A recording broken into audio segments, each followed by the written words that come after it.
नमस्कार. पावसाचे दमदार आगमन होणार. महाराष्ट्रातील या जिल्ह्यांमध्ये पावसाची शक्यता. यंदा मान्सून पाऊस आतापर्यंत चांगला बरसलाय. मागील काही दिवसांपासून पावसाने विश्रांती घेतल्याने तापमानात वाढ झाली होती.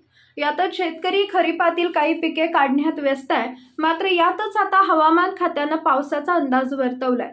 सप्टेंबरच्या शेवटपर्यंत राज्यात जोरदार पाऊस होण्याची शक्यता आहे. तसेच राज्यातील काही जिल्ह्यांमध्ये 2 ऑक्टोबरपर्यंत मुसळधार पावसाचा अंदाज होण्याची शक्यता आहे. 21 सप्टेंबर ते 2 ऑक्टोबर या काळात महाराष्ट्रात पाऊस कोसळणार आहे.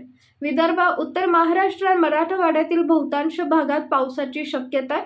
नांदेड, लातूर, परभणी, सांगली, सातारा, धाराशिव, सोलापूर, कोल्हापूर, कोकण, अहमदनगर, पुणे, बीड या जिल्ह्यांमध्ये मुसळधार पाऊस होणार आहे. या जिल्ह्यांमध्ये पाऊस बरसण्याची शक्यता आहे.